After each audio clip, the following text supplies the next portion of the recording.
Mastery by Robert Greene. Picture this. It's the late 1890s, and the whole world has gone absolutely mad for one idea: human flight. Everyone who's anyone is throwing their hat into the ring. You've got Samuel Langley, this rock star scientist, with a fat government check and the best team money can buy.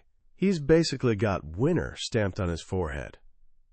And then, in a dusty corner of Dayton, Ohio, there are these two guys, the Wright brothers. They fix bicycles for a living. No fancy degrees hanging on their wall. No engineering pedigree. Just grease under their fingernails and a crazy dream they're funding with pocket change. If you were a betting person in 1903, you'd laugh at the idea that these bicycle mechanics stood a chance. Except here's the thing. On that freezing December morning, while Langley's expensive machine was busy crashing into the Potomac River, Wilbur and Orville were making history at Kitty Hawk. They actually did it. They flew. So what happened? How did two complete underdogs crack a puzzle that had stumped the greatest minds of their generation? That's the mystery we're unraveling today, and trust me, the answer is going to blow your mind. Because it turns out there's a hidden formula that the Wright brothers stumbled onto, the same one used by Mozart, Leonardo da Vinci, Einstein, and pretty much every master who's ever walked the planet.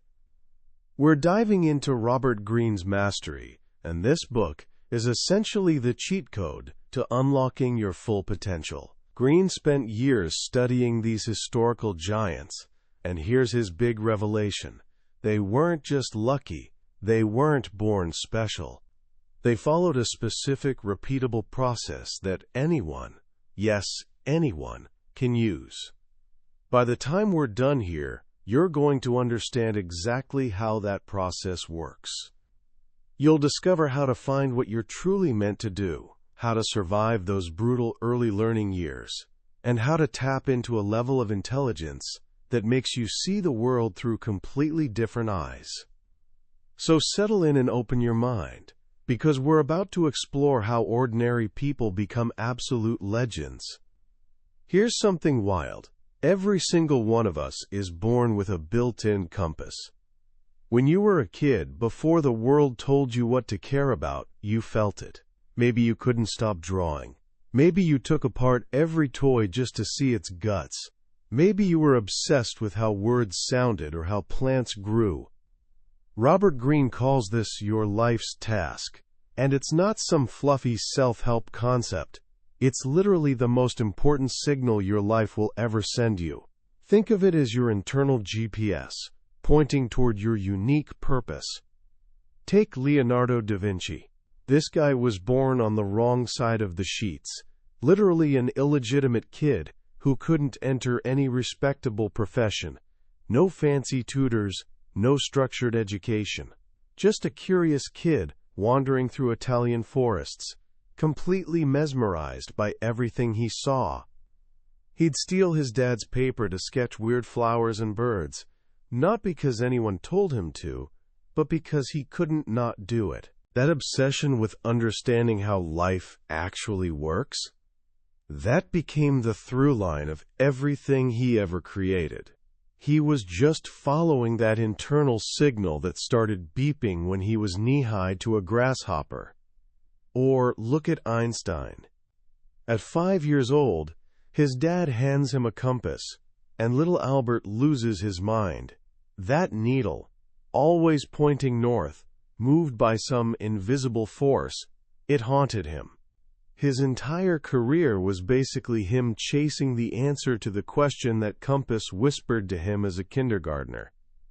But here's where it gets sad. Most of us lose that signal. We grow up, and suddenly everyone's got opinions. Your parents want you to be a doctor. Society says you need a practical career. Your friends think your passion is weird. So you abandon that internal compass and start following external ones, chasing money, status, or just trying to make other people happy. Greene warns us, this is how you end up miserable. When you disconnect from what makes you unique, work becomes soul-crushing drudgery. So step 1 on the path to mastery: turn down the volume on everyone else's noise and listen for that faint childhood signal. What did you do that made time disappear? What made you feel powerful and alive? That's your treasure map, and it's never too late to dig it up. But finding your calling is just the opening act. Once you know your direction, you enter what Greene calls the ideal apprenticeship, and this phase will make or break you. Consider Charles Darwin. The guy was a total disappointment to his dad. Medical school? Boring. Becoming a priest? Pass. All he wanted to do was collect bugs and rocks. His family basically thought he was wasting his life. Then this insane opportunity drops in his lap: sail around the world for years on the HMS Beagle as an unpaid naturalist. His father thinks it's idiotic, but something in Darwin's gut screams, "Go!" That voyage became his masterclass in mastery. And it started rough. He's seasick, lonely, surrounded by rough sailors, feeling like a complete imposter. But then Darwin makes a brilliant move. Instead of wallowing in self-pity, he treats the ship like a laboratory. He observes everything. This is the first rule of apprenticeship: deep observation. When you enter any new world, your job isn't to impress anyone. It's to become a sponge. Watch, listen, and learn the invisible rules before you open your mouth. Darwin studied those sailors like they were exotic species, figured out how to fit in, and eventually earned their respect. When they hit Brazil, step 2 kicks in: skills acquisition. Darwin realizes he needs to level up, fast. So he throws himself into learning, cataloging specimens, taking obsessive notes, organizing information. It's tedious. It's repetitive. But here's the magic. Researchers have found that roughly 10,000 hours of focused practice will get you to a high skill level in virtually any field. Those early hours are brutal and boring. Most people quit right here, running back to Netflix and comfort. But if you push through the pain, something incredible happens. You hit what Greene calls a cycle of accelerated returns. You get better, which makes practice more interesting, which makes you practice more, which makes you even better.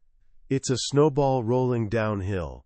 As Darwin's skills explode, he enters step 3, experimentation. He's no longer just watching. He's testing himself, pushing into unexplored territory. In Argentina, he finds giant fossilized bones. In the Andes, he discovers seashells thousands of feet above sea level. His mind starts asking dangerous questions. What if the biblical creation story is wrong? What if life is constantly evolving? The lazy kid who liked collecting beetles has transformed into a disciplined scientific revolutionary. That's what a real apprenticeship does. It rewires your brain and character. The goal isn't a paycheck or a job title. The goal is transformation. Benjamin Franklin understood this instinctively. As a kid, he could have joined his dad's profitable candle business. Easy money. Instead, he chose his brother's printing shop, harder work, longer hours, less pay, because it gave him access to books and writing. He valued learning over comfort, and that single decision changed history. But here's the thing. Learning alone is slow and painful. You need a shortcut. You need a mentor. The mentor-protege relationship is humanity's most efficient knowledge transfer system ever invented. A great mentor compresses decades of learning into years. They show you the dead ends, give you real-time feedback, and most importantly, they let you peek inside a master's brain. Michael Faraday got this. Born dirt poor in London, destined to be a blacksmith, he somehow clawed his way into becoming a bookbinder's apprentice. And in his spare time, He devoured every science book that passed through his hands. When he discovered the world of electricity, it was like falling in love. But becoming a scientist when you're poor and uneducated? Impossible. So Faraday did something audacious. He attended lectures by the legendary chemist Humphrey Davy, took 300 pages of meticulous notes, bound them into a beautiful book, and sent it to Davy with a letter basically saying, "Hire me." It worked, and once Faraday got inside Davy's laboratory, his learning went supernova. He wasn't reading about science. He was inside it, breathing it, absorbing how a master actually thinks. When Davy worked through problems out loud, Faraday got a direct download of genius in action. Greene compares this to alchemy. Book knowledge is cold metal. A mentor is the philosopher's stone, heating up that knowledge and turning it into gold through direct human transmission. But there's a catch. After 8 years, Faraday had absorbed everything Davy could teach him. The relationship turned toxic because Davy couldn't let go, still treating his former student like an assistant. Faraday had to do the painful thing: break away. And that's when he became Faraday, the guy who revolutionized our understanding of electromagnetism and eclipsed his mentor's fame. Life's too short to figure everything out alone. Find your mentor, absorb everything they know, and then, when you're ready, have the guts to step out of their shadow and forge your own path. Now, even with all the skills and knowledge in the world, there's one massive obstacle that derails almost everyone: other people. The social world is an absolute minefield. Office politics, emotional manipulation, petty conflicts. This stuff will drain your energy faster than anything if you're not careful. Greene says our main problem is what he calls the naive perspective. Because we spend so much of our lives as dependent children, we develop this habit of viewing people through the lens of our own needs. We project our hopes and fears onto them, completely misread their intentions, and then wonder why everything goes sideways. Social intelligence means dropping that naive lens and seeing people as they actually are. Young Benjamin Franklin was terrible at this.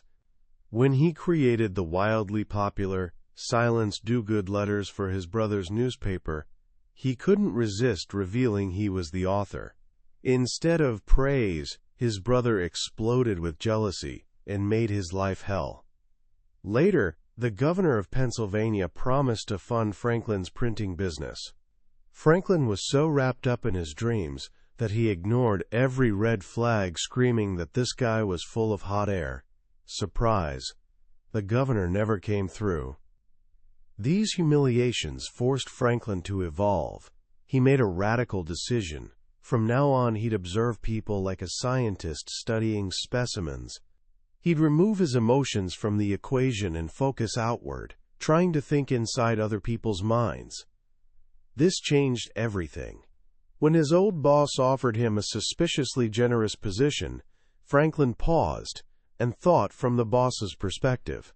He realized it was a trap: get Franklin to train everyone, then fire him.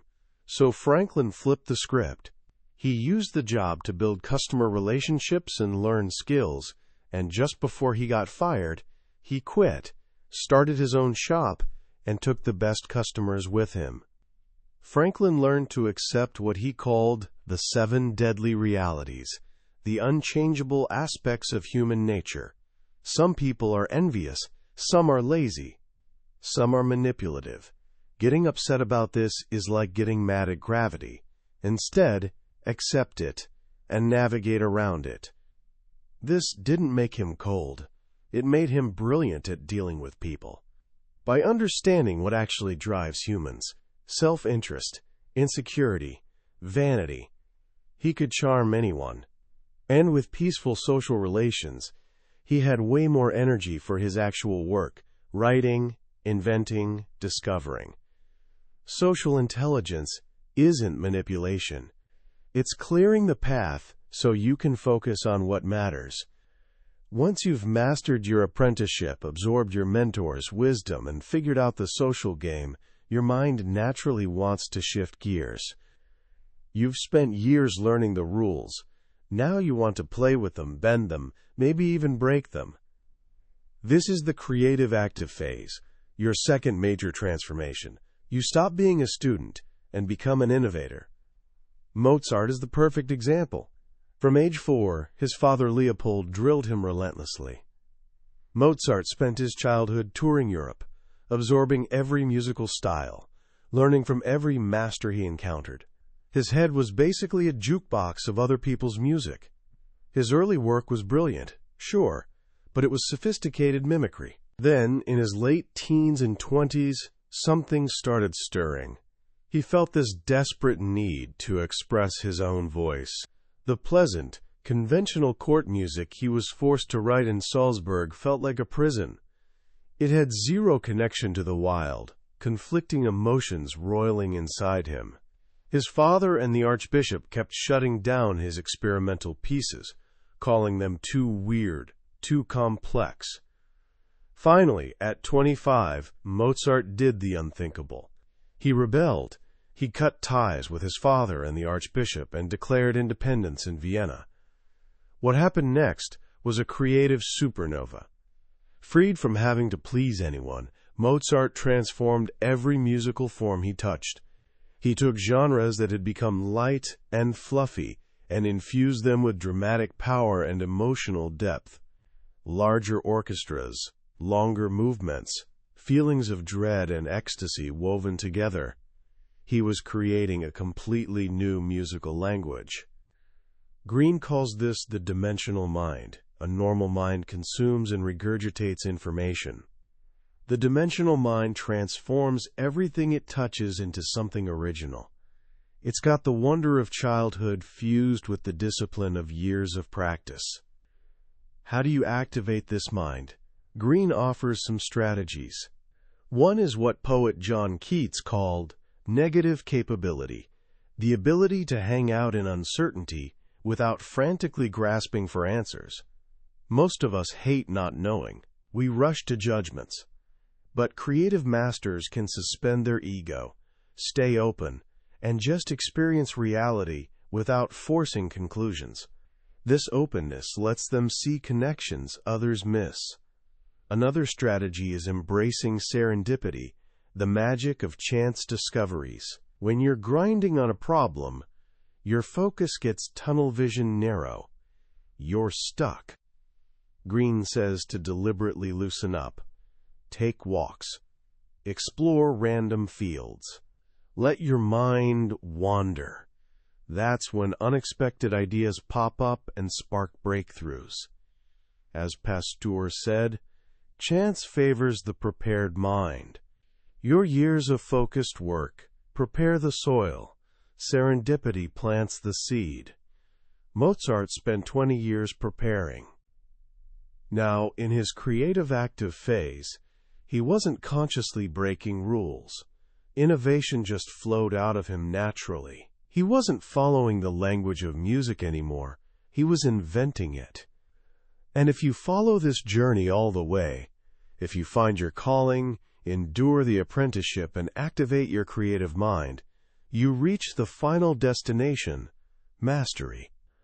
This is the third and ultimate transformation. It's like returning to a primal intelligence, where intuition and rationality fuse into something that looks almost magical. Greene tells the story of Marcel Proust, who spent over 20 years looking like a complete waste of space. He was a socialite dandy who dabbled in writing but produced nothing substantial, sickly, undisciplined, seemingly lost. But under the surface, he was serving one of the most intense apprenticeships imaginable. He wasn't just partying. He was studying human nature with ruthless precision. He wasn't just reading books. He was dissecting them, internalizing their styles, mastering the craft from the inside out. After his mother died, leaving him utterly alone, he withdrew from society and poured everything into one massive novel, In Search of Lost Time. As he wrote, something remarkable happened. All the details he'd absorbed over decades, characters, social dynamics, psychological insights, began connecting and coming alive inside him. The novel grew into a living, breathing world. Proust described feeling like a spider on its web, sensing the slightest vibration from any corner of the universe he'd created. This is what Greene calls fingertip feel, an intuitive grasp of the whole. After 20,000+ hours of deep immersion, your brain literally rewires. All the separate skills fuse into one seamless understanding. You don't see parts anymore. You feel the living system.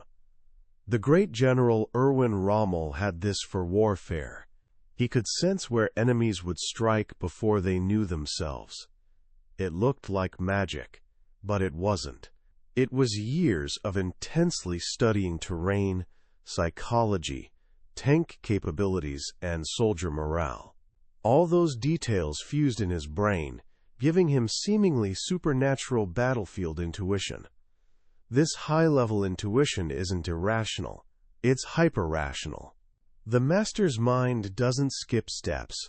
It processes them so fast and deeply that answers appear in flashes. It's the conscious and unconscious working in perfect harmony. It's what our brains were designed to achieve. This is the ultimate return to reality. As a child, you saw the world as one mysterious whole. In your apprenticeship, you broke it into parts to understand it. In mastery, you return to seeing the whole, but on a vastly higher, more conscious level. You see how everything connects. Your mind mirrors the complexity of reality itself. And this power, it's available to all of us. It's not a genetic gift. It's a function of time and focused intensity applied to the field you were born to master. It's the reward for following your unique path to its ultimate end. As we wrap up our journey through mastery, I can't help thinking about how radically countercultural this book actually is, and why that makes it essential right now. We live in the era of the hack. Everyone's selling shortcuts, magic tricks, and one weird tips to unlock success overnight. Instant gratification is our religion. The idea of a long, grueling apprenticeship sounds almost ridiculous, like something from another century. And that's exactly why Greene's message hits so hard. He's reminding us of an inconvenient truth. There are no shortcuts. Real success, the kind that actually fulfills you, comes from a process. It's built on discipline, patience, and stubborn commitment to your own path. The idea that stuck with me most is the life's task. In a world drowning in options and distractions, the call to look inward and find your one thing isn't just career advice, it's existential. Greene demystifies genius and brings it back to earth. The geniuses of history weren't born magical. They found something they obsessed over and had the tenacity to pursue it for decades. This book is pure antidote to modern passivity and cynicism. It's a wake-up call. It tells us we're not just victims of our genes or circumstances. We have the power to shape our minds, build skills, and create our world. The human brain is incredibly plastic. It's designed to learn, adapt, and master complexity. So how do you start applying this today? Let me give you 3 simple moves. First, reconnect with your childhood self this week. What did you do for hours, losing all track of time? What sparked deep curiosity? Don't judge what you find, just listen. That's your life's task trying to speak. Second, embrace the apprentice mindset. Pick one skill that interests you and commit to 30 focused minutes a day. Learning a language, playing guitar, coding, whatever. Feel the frustration, push through it, and experience the small joy of daily improvement. You'll learn the power of process. Third, practice social intelligence. Next conversation you have, consciously quiet your inner monologue. Stop planning what you'll say next. Focus completely on the other person, their tone, body language, the emotions behind their words. Try seeing the world from their perspective just for a moment. This tiny shift will crack open the rich world of human nature. That's the essence of mastery, by Robert Greene. But here's the thing. A summary is like looking at a map of a beautiful country. It shows you landmarks and terrain, but it can never replace actually walking the paths yourself. The real power of this book is in the stories, the details, the way Greene's ideas slowly work on you as you read. If anything we've explored sparked something in you, I genuinely encourage you to grab the book. Reading it isn't just about gaining knowledge. It's about starting a transformation. You'll find the link in the description below. And if you found value in our time together, hit that like button and subscribe. That way, you won't miss our next dive into another life-changing book from the Billionaire's Bookshelf. Let's keep learning and growing together.